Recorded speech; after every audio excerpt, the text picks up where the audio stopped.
Seigneur, digne en sa sainteté. Gloire et honneur à notre roi, son règne à tout jamais. Force et puissance à notre Dieu. Merci de rester fidèle au programme d'Electron Télévision. C'est votre programme Entretien avec qui commence aujourd'hui. Nous recevons Maggie Blanchard. Bonsoir Maggie. Bonsoir. Merci d'avoir accepté notre invitation. Le plaisir est le mien, merci. Ah ouais, nous sommes vraiment ravis de te recevoir. C'est vrai qu'il se fait tard déjà, mais merci encore de ta disponibilité. Ça fait plaisir. Voilà. Généralement, on entend parler de Maggie Blanchard. Maggie Blanchard. Puisque tu es devant nous, qui est Maggie Blanchard? Une fille toute simple. Hein?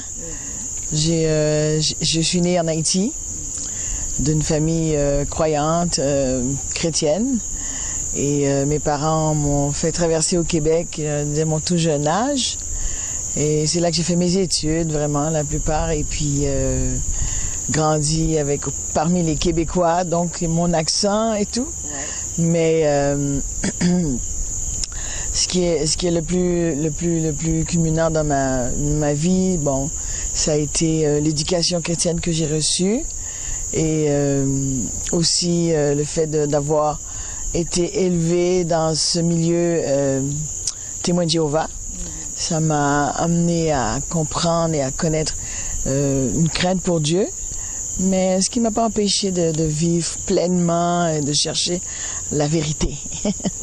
Bon, mes parents, ils étaient très âgés, mais j'ai grandi avec cette notion de réfléchir pour moi-même aussi, d'une certaine dimension. Et voilà, j'ai grandi au Québec et puis ça va. Je suis Magdalene. Ah oui, de nom. Voilà. Voilà. Et généralement, quand on voit Maggie, c'est en train de chanter, en train de faire un concert. Mais quand Maggie ne chante pas, qu'est-ce qu'elle fait? Je suis plongée comme tout le monde dans ma vie, dans mon train-train. Bien sûr que je bouge énormément. Ce que je fais, c'est que j'essaie de prendre soin de ce que je suis, de qui je suis, ma relation avec les gens. Et voilà, je suis impliquée dans mon assemblée. Je suis quelqu'un qui aime beaucoup prendre soin des autres aussi. Donc j'ai un petit groupe de partage à la maison. Je visite les gens qui sont en besoin. Missionnaire par moment. Tantôt les gens vous diraient maman même à mes heures pour d'autres. Voilà, mais toute simple, une vie toute simple quoi. Toute simple, mais seule peut-être. Vous êtes mariée, Maggie? Je suis pas mariée. Je suis pas mariée, mais je m'occupe très bien avec tout ce qui est autour de moi. Ouais. Des enfants? Pas d'enfants non plus. Maggie Blanchard, c'est votre nom ou c'est le nom d'artiste? Comme je vous ai dit, mon nom est Magdalene. C'est le diminutif. C'est sûr que j'ai, après avoir courtoyé un peu le milieu séculier, ce qu'on peut dire, ce nom m'est resté en tant qu'artiste. Et puis, voilà, c'est moi aussi. À 16 ans déjà, vous avez réalisé un premier 45 tours. Oui, à 16 ans, c'est mon père qui avait signé le premier contrat de disque que j'ai fait. Ça a été un point de départ assez mouvementé, je dirais, mais une belle expérience de la vie, quoi. Parlez-nous en plus. Écoutez, j'ai été découverte, comme on dit, parmi des artistes au Québec, à l'école. Et ce qui a amené un producteur a suivi un autre qui a proposé un album, pas un album, 45 tours, vous savez, les vieux records qu'on appelait. Et ça monte loin quand même. Mais papa a dû signer parce que j'étais mineure. Ça a bouleversé un petit peu, j'ai dû changer d'école, alors que j'étais très attachée à mon école secondaire, puisque c'est là que j'apprenais à jouer la guitare et à m'intéresser à mon monde musical, quoi. Mais ça a bougé un peu. J'ai par la suite compris que la musique, c'était vraiment mon domaine. Après cette expérience qui m'a amené à goûter à ce monde-là, j'ai aussi fait des choix personnels. Il y avait une sorte de liberté que je recherchais aussi, une expression personnelle que je voulais mettre. J'avais déjà découvert mon goût musical pour le jazz, le R&B. Donc ma jeunesse m'a amené là. Oui. Mais ça a été une jeune petite folie de jeunesse, mais très qui m'a gardé, que j'ai gardé comme acquis, quoi. Ouais. Est-ce que c'est cette folie qui a fait de Maggie, la Maggie que nous avons aujourd'hui? Ben, quand même une Maggie très dynamique, on me dit. Je suis ce que je suis, mais je dirais que la musique, c'est quelque chose qui est vraiment imprégné en moi. Je l'exprime parce que je suis sensible aussi à ce qu'elle me fait vivre. Et j'aime beaucoup raconter ce que je ressens. Je pense que c'est un petit peu ce reflet-là. Alors cette dynamique, c'est un peu mon côté intérieur, mon côté fou, quoi. Maggie chante, elle évangélise, elle fait des formations. Ouais. Tout ça, ce sont des ministères, c'est tellement distinct. C'est vrai, c'est vrai. Le ministère premier de Maggie. Ben, d'après moi, c'est le chant. Mais est-ce que je peux dire aussi, c'est peut-être aussi de compassion. Je suis quelqu'un je vais souvent dans les pays, juste, si je peux mettre le mot, entre guillemets, juste comme une mère. Oui. J'aime beaucoup les enfants. J'ai travaillé aussi beaucoup avec les enfants. Je l'ai fait pendant des années. Je faisais les deux, en fait. Comme éducatrice, je suis formation comme éducatrice, mais ce que j'aime particulièrement, c'est les gens. J'aime les gens, j'aime les enfants. Je porte des fardeaux pour les enfants, donc c'est un petit peu ça ma préoccupation première. Ouais. Et en 1989, si je ne me trompe pas, Maggie reçoit un appel. Ah bon, ouais. De cet appel aussi. Ah ben, c'est l'appel de Dieu dans ma vie. Hein. Comme j'ai dit, la notion que j'ai eue de Dieu a été toujours très religieuse. Je pense que ce qui m'a fait sortir de mes gants un petit peu. La religion nous donne une marche à suivre. Et je pense que ce petit côté en moi qui cherchait une plus grande liberté, un plus grand espace pour vivre, quoi. Mais ma crainte pour Dieu est demeurée le même. Alors j'ai compris que après mes folies de jeunesse, les boîtes de nuit, très épuisant d'ailleurs, j'ai fait un choix. C'est-à-dire que avec ma recherche personnelle, j'ai compris que j'avais besoin d'amour, moi aussi. Et cet amour, je le trouvais vraiment qu'en Dieu, quoi. J'avais expérimenté le bouddhisme, je pataugeais déjà dans ce milieu un petit peu, comment je pourrais dire, un peu sensoriel, un peu mystique même. Le bouddhisme, quand on y trouve des repères, c'est un petit peu le chakra, toutes sortes de trucs comme ça. Mais je pense que c'est ma recherche pour Dieu qui m'a amené dans ces choses-là aussi. Donc, en 89, ce qui a vraiment cassé, c'est qu'après avoir fait le tour un petit peu, eh bien, j'ai vraiment reçu dans mon cœur ce sentiment d'appartenir à Dieu vraiment et de suivre. Et j'ai demandé à Dieu si c'était possible de tout lâcher et de le suivre que lui. J'avais aucune idée que je pouvais continuer à chanter et tout. Mais voilà, la suite, vous la connaissez. Et ça n'a pas été difficile de s'arracher à ce monde-là pour se consacrer? Non, ça n'a pas été difficile dans le sens que j'ai dû laisser mes amis. J'ai tout laissé. Hein. C'est comme si le pont a explosé derrière moi. Ouais. Mais je ne savais pas qu'il y avait une promesse derrière ça, que je retrouverais encore plus et mieux. Donc j'ai retrouvé une grande famille dans la chrétienté, dans ma marche. J'ai retrouvé des pères, des mères, comme dit la parole. Et ouais, des producteurs, des musiciens. Donc je patauge bien dans cet univers qui a toujours été le mien aussi, quoi. Maggie est vraiment consacrée aux enfants. Déjà, votre album Libéré, vous avez décidé de verser une part des bénéfices de cet album aux organisations de parrainage d'enfants. Parlez-nous un peu de ce choix. Ben, c'est comme l'idée de... j'avais l'impression que la façon que j'ai entamé, j'ai embrassé le ministère, il fallait mettre un sceau, comme sceller ça avec ce qui était vraiment moi. Et c'était les enfants. Et on a voulu carrément dire, voilà, ça nous coûtera plus, mais ça coûtera qu'on pourra subvenir aux besoins des enfants. Mon premier choix, c'était Haïti. En fait, je ne l'ai pas choisi vraiment, mais on me l'a proposé quand on a consulté Vision Mondiale. Et ça a été un coup d'envoi. Et ça nous a fait... c'était plus ou moins, mais c'était le bon choix, je crois. Et je continuerai à le faire aussi. C'est quelque chose qui me tient beaucoup à cœur. Et après Haïti? Après Haïti, ça a été Madagascar, ça a été plusieurs petits organismes, mais ça restera aussi le sel, mais ça restera toujours la suite de Maggie et du ministère. Je crois que ce sera ça aussi dans les prochaines années.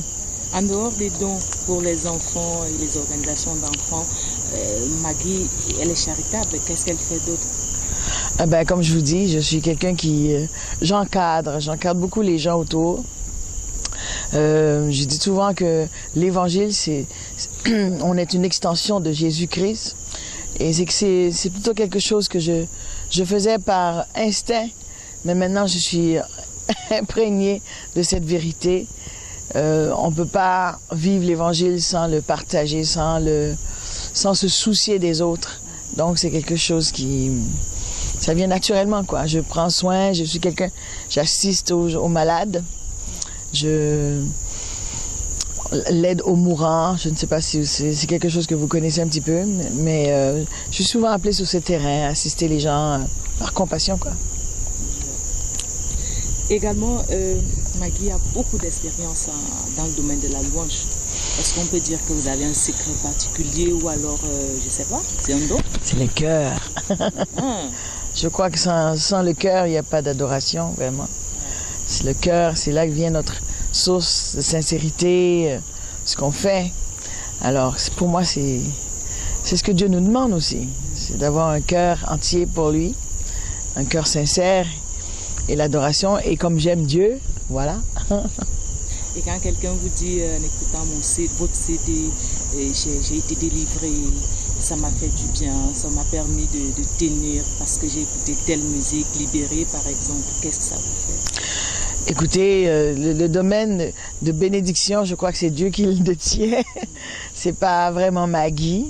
Dieu bénit à travers cet album. Je serai à jamais reconnaissant d'avoir été qu'un instrument. Quand on joue une guitare, la guitare ne sait pas l'effet que ça produit. Elle fait que produire, mais la chance qu'on a, c'est qu'on est vivant et qu'on peut assister, vivre à la délivrance des gens, des humains, des êtres chers à Dieu. Et ça, c'est important, quoi. Et quand les gens me disent ça, je dis merci Seigneur, parce que c'est son œuvre, c'est lui qui bénit, c'est lui qui inspire, c'est lui qui donne. Il nous a déjà donné tout ce qu'on avait besoin, le salut en Jésus. Donc la source vient de lui. Est-ce que Maggie compose ces chansons? Oui, c'est quelque chose qui me tient à cœur, mais en même temps, je suis inspirée par tout ce qui est autour, par la parole, par la Bible, les histoires bibliques, quoi. Donc, les textes sont écrits par Maggie? Pas tous, hein, pas tous. Et qu'est-ce qui t'inspire à part la Bible autour de toi? Les enfants, peut-être? Les enfants, l'humain, quoi. Les histoires qu'on rencontre, les histoires qu'on entend aussi. Ce sont des choses qui sont réelles. Dieu est réel. Il nous demande de vivre dans le véritable. Donc, ce qui est autour de nous est aussi dans le véritable. Voilà. Olivier Chewa, oui. Marcel Bongo. Oui. On te voit beaucoup avec ces deux chanteurs. Est-ce que c'est... oui. Compatibilité, peut-être? Compatibilité, connexion, amour, fraternité, quoi. Oui, c'est ça. C'est tout ça. Olivier, je lui ai donné le micro pour la première fois en lui disant « Chante, vas-y, tu peux le faire, je sais. » C'est quelque chose qu'il me dit souvent c'est toi qui m'as donné mon premier micro. Alors, mais il a eu du talent. J'avais peut-être vu quelque chose. Un petit garçon timide, mais ça s'est passé en Haïti d'ailleurs. Marcel, c'est un géant pour moi. C'est un papa, un gars plein de ressources en lui et que je découvre à chaque fois. Ce qui m'impressionne chez lui, c'est sa stabilité, son calme et ce cœur papa qu'il a. Donc c'est des belles connexions de la vie, quoi. Ah. Et le vœu le plus cher de Maggie? Mon vœu le plus cher, c'est que tout le monde puisse trouver la source qui est en Dieu. Ouais, c'est mon vœu. Et surtout de protéger les enfants. Ouais. Trouver la source et protéger les enfants. Ouais. Et la plus grande peur de Maggie? Ma plus grande peur, c'est qu'on puisse manquer ça. Tu vois, dernièrement, j'ai vécu je dirais, c'est un traumatisme quand on vous annonce qu'un membre très cher de la famille vient de décéder et on se demande, attends, est-ce que j'ai fait tout ce qu'il fallait? Mais Dieu est là. Dieu est là et il est en contrôle. Il sait chacun de nos êtres, il connaît tout de nous. Et ce choc m'a fait comprendre, peut-être c'est l'expérience maintenant, que Dieu détient la clé vraiment de la vie et de la mort. Et c'est une belle expérience parce que j'ai pensé que la sensibilité que je porte pour ma famille, ça allait me terrasser, tout ça. J'ai été terrassée, mais j'ai eu l'espérance qui s'est rattachée à un frère qui est parti beaucoup trop jeune, mais ça m'a beaucoup donné un pied à terre avec ma foi. J'ai dû me grounder pour dire wow. Et ça a été aussi une peur au ventre de me dire est-ce que tout a été dit? Est-ce que tout a été fait? Et c'est là qu'on rend compte qu'on est seulement humain. On peut avoir des représailles avec d'autres, mais la grâce de Dieu nous ramènera toujours à nous réconcilier, à faire des choses, des bons choix. Et c'est ce que ma plus grande peur, c'est de ne pas faire les bons choix dans la vie. De passer à côté des choix, des bons choix. Ok. Et Maggie, comme on le dit, tout le monde a son arrière-boutique, c'est-à-dire chacun un petit secret. Quel est le petit secret de Maggie? Le petit secret, qu'est-ce que c'est? Mes cordes sensibles, vous voulez dire? Je sais pas. Un petit secret. On dit pas nos secrets. Oui, mais on veut connaître l'un des secrets de Maggie. Quand même. Ouh. Écoutez, rapidement, je sais pas si... je sais pas. Je pense que je carbure vraiment à tout ce que je vous ai dit, mais j'aime bien. Autant que je n'aime pas la solitude. Voilà. Je n'aime pas la solitude, mais j'ai apprivoisé ma solitude. J'ai apprivoisé aussi ce qui est dedans, j'ai un monde à moi. Et ce que je réalise à part les tournées, quand je rentre à la maison, je tourne les clés de ma porte, je rentre à la maison, je me retrouve, je me retrouve avec mes besoins, mes soupirs et quoi devant Dieu. Mais ça, c'est quelque chose que c'est vrai, c'est moi, c'est Maggie. C'est Maggie. Le plus beau souvenir de Maggie?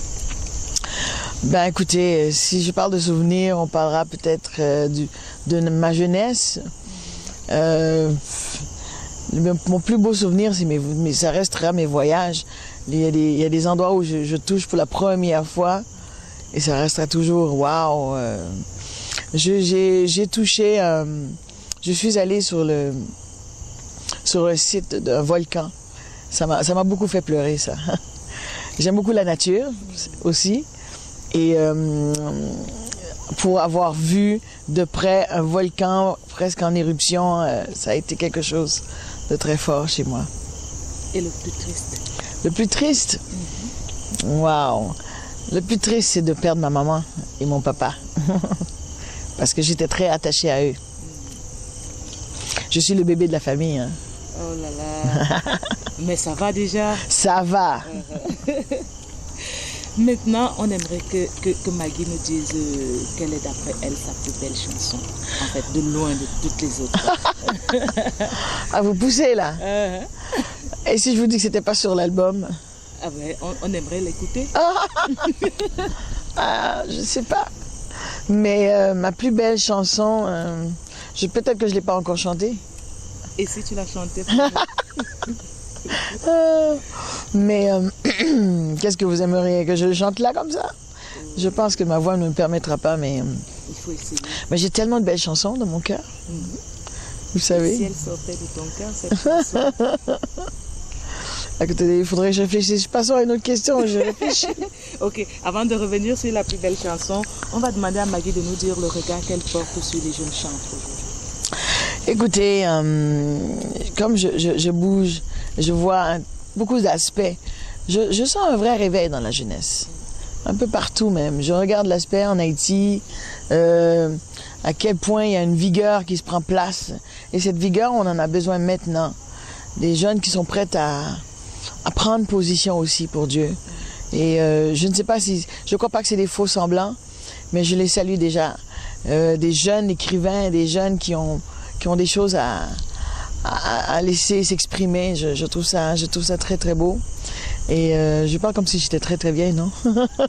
Non, mais je salue cette force que je vois dans la jeunesse. Et c'est un regard que je porte comme si j'avais envie de replonger dans ma jeunesse personnellement. Mais je regarde ça comme c'est une parole, une promesse que Dieu nous a fait, que les jeunes gens porteront une bannière que nous n'avons pas encore portée, que nous ne porterons peut-être pas. Et c'est une sorte d'hardiesse. Ils ont envie de dire les choses tout crues et directes. Et j'aime beaucoup cet aspect. C'est un petit peu le reflet que je vois et que j'admire, quoi. Et si tu avais quelque chose à leur dire? Eh ben, si j'avais quelque chose à leur dire, ce serait cette prudence, cette révérence qu'on a besoin de voir aussi dans la jeunesse. Une révérence pour Dieu. C'est vrai que c'est tout libre, c'est tout dégagé, tout ça. Et il y a les médias, tout le monde est en train de... On like tout le monde sur Facebook et tout ça. Et c'est quelque chose qui prend beaucoup, beaucoup de temps, je trouve.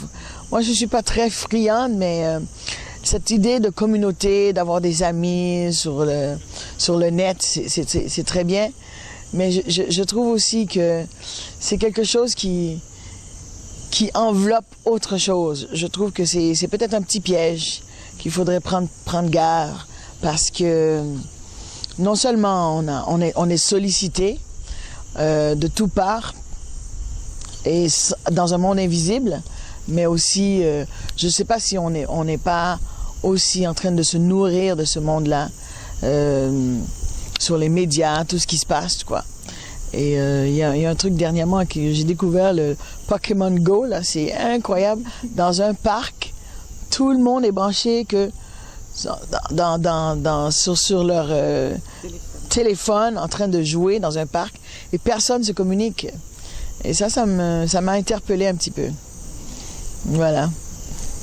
Avant de terminer, Maggie, vous êtes en Afrique, vous êtes particulièrement en Côte d'Ivoire.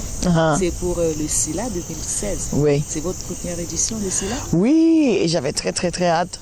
Et je pense que c'est de loin le meilleur moment que j'ai eu en élan, quoi. Tout ce qui se fait spontanément. Ben, je l'ai vécu ici. Hein. Spontané. C'est-à-dire, j'ai pas eu à réfléchir ou à faire une liste de chants. J'ai pas eu à me poser la question si c'était bon ou pas. Tout était là. On se sent vraiment porté par l'Esprit de Dieu. C'est vraiment glorieux. Donc, très beau souvenir. Magnifique souvenir.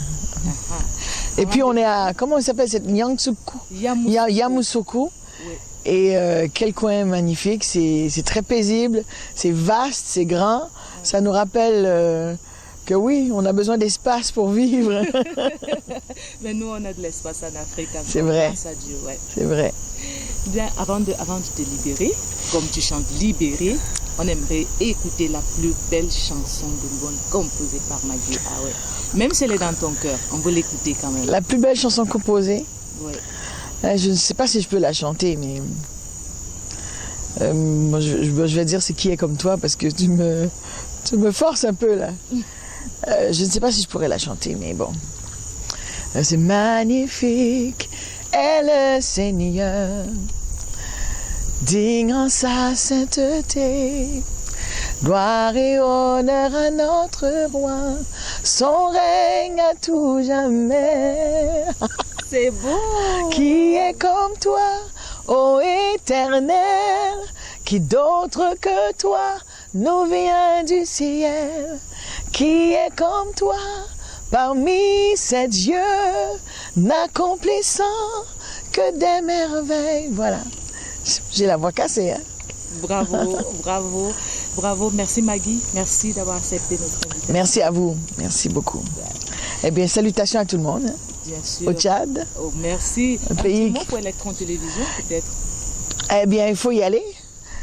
Moi, je pense que c'est drôle parce que cet après-midi, pendant qu'on priait avec tout le monde rassemblé avec les Tchadiens, j'ai vraiment eu à cœur une prière sur mon cœur pour le Tchad, mais à travers la télévision Electron. Et je demande au Seigneur de débloquer et de faire qu'une grande faveur tombe avant décembre 2012, avant décembre 2016. Et ce que je sais, c'est qu'il y a faveur.